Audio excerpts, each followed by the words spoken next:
a União Europeia deu hoje um passo decisivo para a assinatura do acordo com o Mercosul. O maior tratado de livre comércio da história do bloco europeu foi aprovado depois de mais de 2 décadas de intensas negociações. O acordo prevê a redução de tarifas dos dois lados e amplia o acesso do Mercosul a um mercado de mais de 450 milhões de consumidores. Apesar da maioria formada, a França mantém forte oposição ao acordo, essa é uma posição histórica do país, pressionada pelo agronegócio francês, por grupos ambientalistas também. Nós vamos ao vivo agora à Europa. A Bianca Rotier está nos esperando com mais detalhes da assinatura do acordo ao vivo e direto de Genebra. Oi, Bianca, bom dia. Bom dia para você, Rafael, para a Leilane, para todo mundo que está com a gente aqui no Conexão. Pois é, os embaixadores dos 27 países da União Europeia concordaram com o acordo. Agora, o que falta? As capitais, ou seja, os governos, têm até 13h, horário de Brasília, para confirmar os votos por escrito. Uma formalização, tá? Porque os embaixadores naturalmente representam a posição oficial dos seus países. De acordo com a apuração da nossa equipe, com o apoio da superprodutora Nathalie Reynoso, que está desde cedo comigo aqui nessa corrida, foram 21 votos a favor, 5 contra e 1 abstenção. O que mudou realmente o jogo e possibilitou a aprovação foi a mudança de posição da Itália, porque para aprovação era necessário o apoio de pelo menos 15 países, sendo que eles precisavam representar 65% da população total do bloco. Então, sem a Itália, não seria possível. Esse resultado reflete os esforços da Comissão Europeia nos últimos dias para proteger produtores locais. Lembrando, né, que para convencer os críticos, e convenceu de fato a Itália, a Comissão Europeia, liderada pela Ursula von der Leyen, anunciou salvaguardas que podem suspender as importações de produtos agrícolas considerados sensíveis, criou um fundo de crise com bilhões de euros, prometeu reduzir tarifas de importação de fertilizantes, também reforçou os controles de importação, principalmente em relação a pesticidas. Então, assim, com essa formalização dos 27 governos, logo mais, até o início da tarde, pelo horário de Brasília, a presidente da Comissão Europeia, que a gente vê na imagem, a Ursula von der Leyen, vai poder fazer a assinatura simbólica do acordo com os parceiros do Mercosul, Argentina, Brasil, Paraguai e Uruguai, isso em visita ao Paraguai já agora, na semana que vem. Agora, para o acordo entrar em vigor, o Parlamento Europeu também vai precisar dar o sinal verde. Isso pode ficar para depois, ali abril, maio. O governo francês já deixou claro que a batalha continua. A ministra da Agricultura prometeu que vai trabalhar para que o acordo não passe no Parlamento Europeu. A gente vê, né, e não custa explicar essa resistência da França. O país é o maior produtor agrícola do bloco e os agricultores franceses fazem muito barulho. O Rafael também falou dos ambientalistas, mas a gente vê muitos protestos. A gente viu ontem agricultores bloqueando estradas de acesso a Paris, pontos turísticos da cidade, e hoje eles voltaram a protestar. E aí, em resposta a essa aprovação, partidos de oposição na França, de extrema-direita e também de extrema-esquerda, já disseram que tem aí a ideia de apresentar moções de censura contra o governo minoritário, um governo frágil.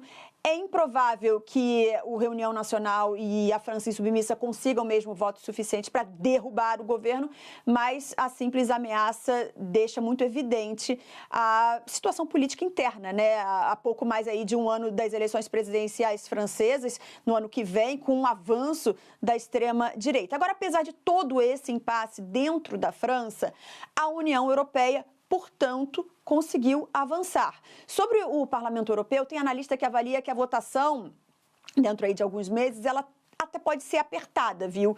Porque tem a pressão da França, de alguns outros países, mas também tem grupos ambientalistas europeus, de maneira geral, que se opõem a esse acordo. Agora, uma repercussão que chegou logo depois desse anúncio da aprovação pelos embaixadores, o Friedrich Merz, que é o primeiro-ministro da Alemanha, o primeiro-ministro da maior economia aqui do continente, né, chamada de locomotiva da Europa, o Merz afirmou que o acordo comercial entre a União Europeia e o Mercosul é um marco e um importante sinal de soberania estratégica e que ele fortalece as relações comerciais com parceiros da América do Sul, mas que é bom para a Alemanha e para a Europa como um todo.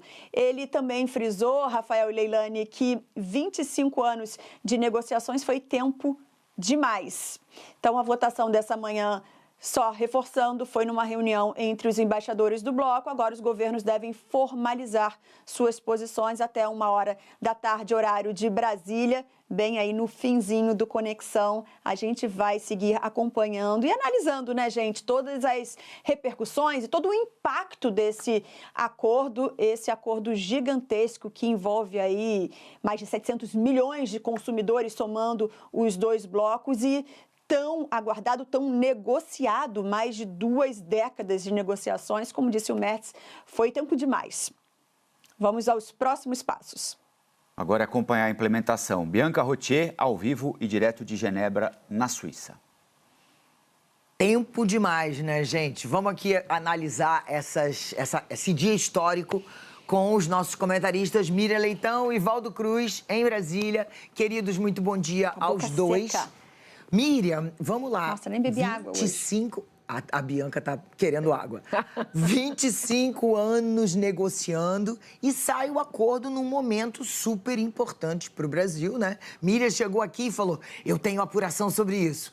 Então, bora lá já começar com notícia quente. Pois é, bom dia, Bianca, lá e eu tô aqui também. Bom dia para você, Leilani, bom dia, Valdo, bom dia, Rafael Colombo. Bom dia a todo mundo que está no Conexão. Então, a informação que eu tenho, logo de cara, eu conversei, que é assim, tá? Primeiro é um dia histórico, né? É um dia histórico porque é muito bom ter sido aprovado.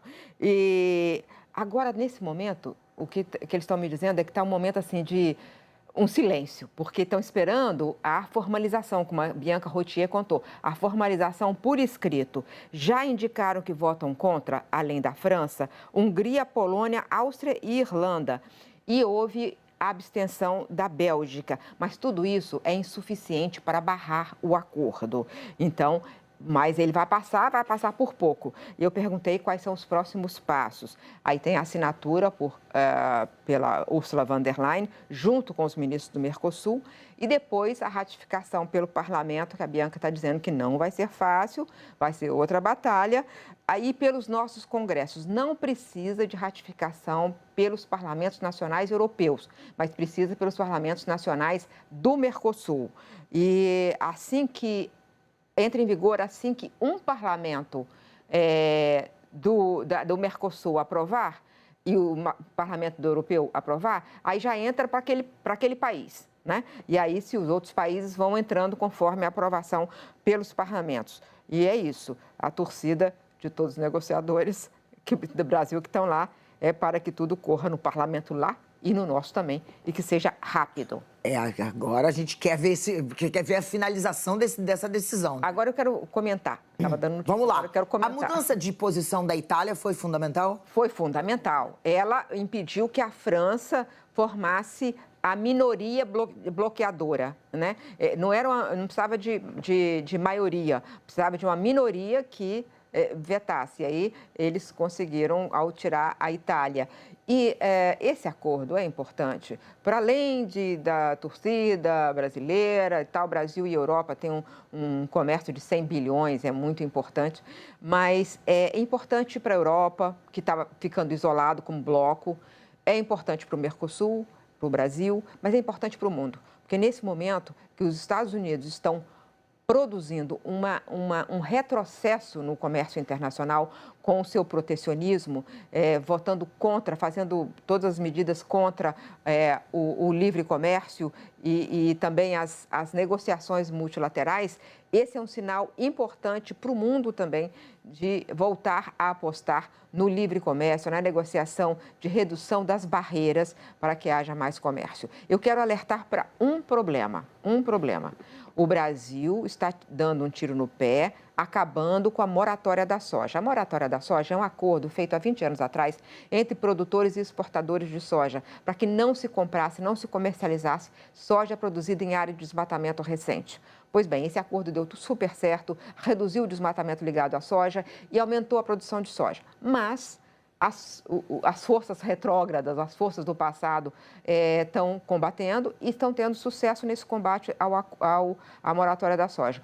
O governo do Mato Grosso tirou os incentivos fiscais de quem está no acordo. Aí está todo mundo saindo do acordo. A Abiov acabou de dizer que saiu do acordo. Se esse acordo morrer, o Brasil fica mais exposto a barreiras ao comércio, inclusive da Europa, provocado pela cláusula ambiental desse acordo União Europeia-Mercosul. Então, é ficar atento. Temos que manter toda a nossa proteção ambiental em dia, porque isso pode atrapalhar todo esse acordo que levou 25 anos para ser negociado.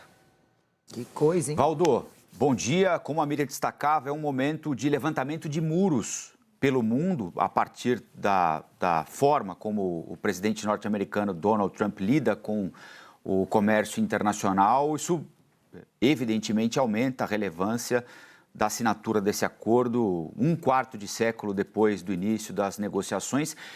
Alguns muros sendo levantados, inclusive aqui na nossa região, né, se não comerciais, político-ideológicos, né, o que coloca um ingrediente para dificultar ainda mais o avanço desse acordo, que fatalmente vai ser usado como instrumento político pelo atual governo na campanha que se avizinha, não é, meu amigo? Bom dia, Colombo. Bom dia, Leilane. Bom dia, Miriam.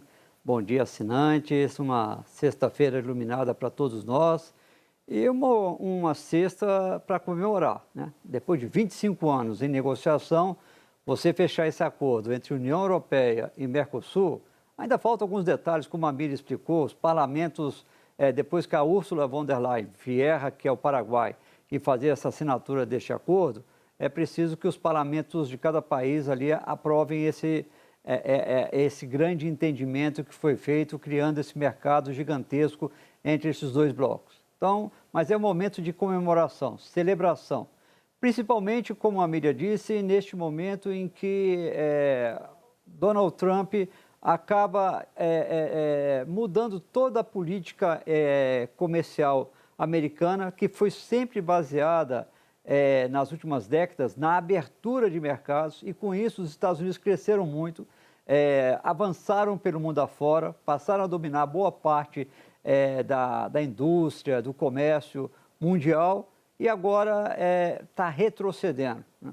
E esse acordo foi muito impulsionado por conta, agora, nessa reta final, né, acabou ganhando tração para que fosse formalizado. Agora, 13h vai sair a formalização, exatamente porque a Europa está ali, enfrentando dificuldades na sua relação com os Estados Unidos. Ela está com dificuldades para enfrentar também a invasão chinesa em outros mercados, né? Ela não consegue competir com a China do jeito que está hoje desenhado o comércio mundial. Daí a importância de você estabelecer essa área de livre comércio entre Mercosul, Brasil, Paraguai, Uruguai, Argentina, com a União Europeia. Isso é uma luz neste momento em que a gente observa, como você disse, Colombo, muros sendo erguidos em alguns países, né, e dificultando o comércio mundial. Agora, aqui dentro do Brasil tem uma importância. Lula queria ter assinado esse acordo lá em dezembro, né? O Brasil estava na presidência pro tempore do Mercosul, estava até agendado para ser no início de dezembro. Lula aceitou transferir essas conversas para dia 20 de dezembro. Ele queria ter assinado ali naquela cúpula do Mercosul em Foz do Iguaçu. Acabou não acontecendo porque a Itália, de última hora, deu uma recuada, mas depois a própria Itália, a Giorgia Meloni, ligou para o presidente Lula: não, já resolvi os problemas aqui, vou votar a favor desse acordo. Mas aí vai ser formalizado só agora, já com o Paraguai no comando da presidência pro tempore do Mercosul. Mesmo assim, é um trunfo econômico e político para o presidente Lula. É uma sinalização de que a gente pode ter um incremento no nosso comércio com a Europa e também produtos mais competitivos venham da Europa, mais bem acabados, mais modernos, venham da Europa para o Brasil. Então, é um jogo de ganha-ganha, sendo que Segundo os especialistas, Leilani, quem ganha mais é a Europa, né? Quem ganha mais com esse acordo acaba sendo os europeus.